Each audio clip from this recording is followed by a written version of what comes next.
Hi dear friends, Assalamu alaikum, Namaskaram. Welcome back to my channel. ഇന്ന് ഞാൻ വന്നിട്ടുള്ളത് നമ്മുടെ കൂന്തൽ വെച്ചിട്ടുള്ള ഒരു റോസ്റ്റ് ആണ്. കണവ റോസ്റ്റ്.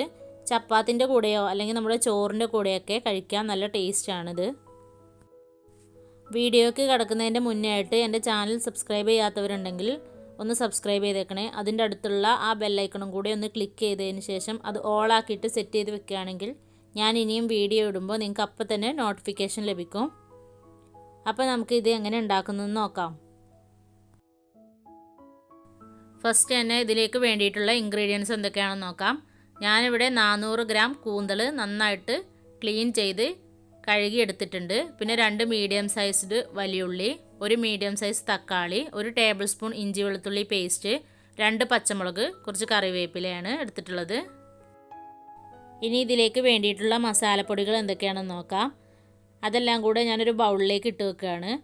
ഒരു 1/4 ടീസ്പൂൺ മഞ്ഞൾപ്പൊടി, 1 ടീസ്പൂൺ മുളക് പൊടി, 1 ടീസ്പൂൺ മല്ലിപ്പൊടി, 1/4 ടീസ്പൂൺ വലിയ ജീരകം പൊടിച്ചത്, 1/2 ടീസ്പൂൺ കുരുമുളക് പൊടി. ഇത്രയാണ് എടുത്തിട്ടുള്ളത്. ഇനി എരിവിനനുസരിച്ച് മുളക് പൊടിയിലോ അതുപോലെ കുരുമുളക് പൊടിയിലോ ഒക്കെ മാറ്റം വരുത്താം. ഫസ്റ്റ് തന്നെ ഞാനിവിടെ കൂന്തലൊന്ന് വേവിച്ചിട്ടെടുക്കുകയാണ്. അതിന് വേണ്ടിയിട്ട് ഒരു പാനിലേക്ക് കൂന്തലിട്ട് കൊടുക്കുക. എന്നിട്ട് അതിലേക്ക് നമ്മൾ എടുത്ത് വെച്ചിട്ടുള്ള മസാലപ്പൊടികളൊക്കെ ഇട്ട് കൊടുക്കാം. ഇനി ഇതിലേക്ക് ഒരു 1/4 കപ്പ് വെള്ളവും കൂടെ ഒഴിച്ചിട്ട് ഇതൊന്ന് വേവിച്ചിട്ടെടുക്കണം. ഇതൊരു മീഡിയം ഫ്ലെയിമിലിട്ടിട്ട് വേവിച്ചിട്ടെടുത്താൽ മതി. കൂന്തലിന് വലിയ വേവൊന്നുമില്ല, പെട്ടെന്ന് തന്നെ വെന്ത് കിട്ടും. കൂടുതലായിട്ട് വെന്ത് കഴിഞ്ഞാൽ ഇത് ഭയങ്കരമായിട്ട് ഹാർഡായി പോവും. അതുകൊണ്ട് മീഡിയം ഫ്ലെയിമിലിട്ടിട്ട് പെട്ടെന്ന് തന്നെ വേവിച്ചിട്ടെടുക്കാം. ഒരു 3 മിനിറ്റൊക്കെ മതിയാവും.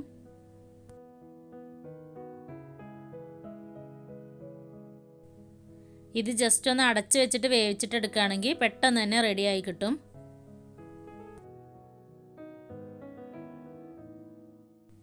ഇതിലേക്ക് ആവശ്യത്തിനുള്ള ഉപ്പും കൂടെ ഇട്ട് കൊടുക്കണം. എന്നിട്ട് ഇത് നന്നായിട്ടൊന്ന് ഡ്രൈ ആക്കിയിട്ടെടുക്കാം. ഇതിലേക്ക് ഞാനിപ്പോൾ ഒരു 3/4 ടേബിൾ സ്പൂൺ ഇഞ്ചി വെളുത്തുള്ളി പേസ്റ്റ് ഇട്ട് കൊടുക്കുന്നുണ്ട്. ബാക്കി 1/4 ടേബിൾ സ്പൂൺ ഉള്ളി വാട്ടിയെടുക്കുന്നതിലേക്ക് ഇട്ട് കൊടുക്കാം.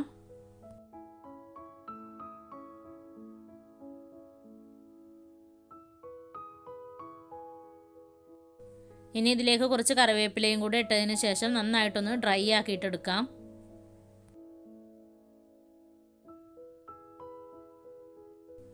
ഇപ്പോൾ ഇത് റെഡിയായി വന്നിട്ടുണ്ട്. ഇനി ഇത് നമുക്ക് ഈ പാത്രത്തിൽ നിന്ന് മാറ്റാം.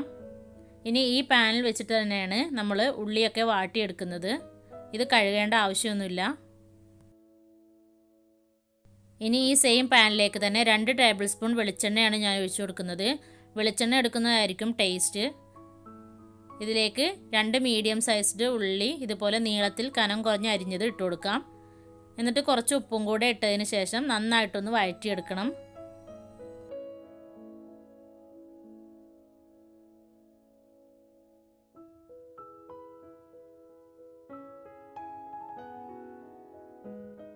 എരിവ് കൂടുതൽ വേണമെന്നുള്ളവർക്ക് ഈ സമയത്ത് തന്നെ പച്ചമുളക് ഇട്ട് കൊടുക്കാം. ഞാൻ ലാസ്റ്റാണ് ഇട്ട് കൊടുക്കുന്നത്. ഇപ്പം നമ്മുടെ സവാള നന്നായിട്ട് വഴന്നു വന്നിട്ടുണ്ട്. ഇനി ഇതിലേക്ക് നമ്മൾ ബാക്കിയുള്ള ഇഞ്ചി വെളുത്തുള്ളി പേസ്റ്റും കൂടെ ഇട്ട് കൊടുക്കാം. അത് നന്നായിട്ടൊന്ന് പച്ചമണം മാറുന്നത് വരെ ഇളക്കിക്കൊണ്ടിരിക്കണം.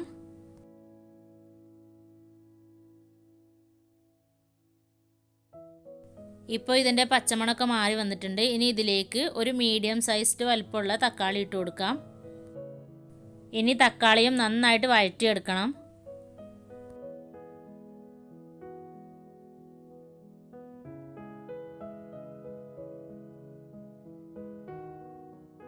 ഇപ്പോൾ തക്കാളിയൊക്കെ വഴന്നു വന്നിട്ടുണ്ട്. ഇനി ഇതിലേക്ക് നമ്മൾ നേരത്തെ വേവിച്ച് വെച്ചിട്ടുള്ള കൂന്തൽ ഇട്ട് കൊടുക്കാം. എന്നിട്ട് നന്നായിട്ട് മിക്സ് ചെയ്തിട്ടെടുക്കാം. ഇതിലേക്ക് വേറെ മസാലയുടെ ആവശ്യമൊന്നുമില്ല. ഈ കൂന്തലിൽ ഇട്ട് കൊടുത്ത മസാല തന്നെ ഈ ഉള്ളിയിലേക്ക് മതിയാവും.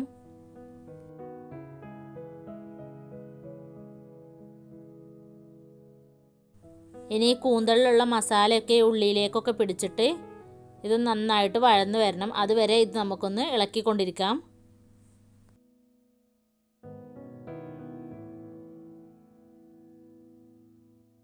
ഇതിപ്പോൾ ഇവിടെ റെഡിയായി വന്നിട്ടുണ്ട്. ഇനി ഇതിലേക്ക് നമുക്ക് പച്ചമുളക് ഇട്ട് കൊടുക്കാം.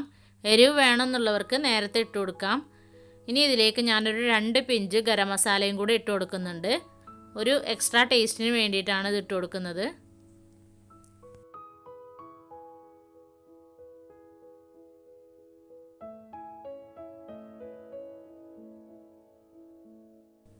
ഇനി ഇത് നന്നായിട്ടൊന്ന് മിക്സ് ചെയ്തിട്ടെടുക്കാം.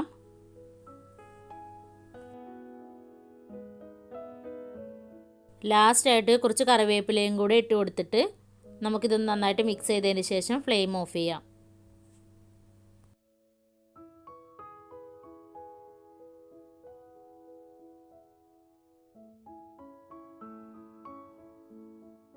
അങ്ങനെ വളരെ ഈസി ആൻഡ് ടേസ്റ്റി ആയിട്ടുള്ള കൂന്തൽ ഡ്രൈ റോസ്റ്റ് ഇവിടെ റെഡി ആയിട്ടുണ്ട്.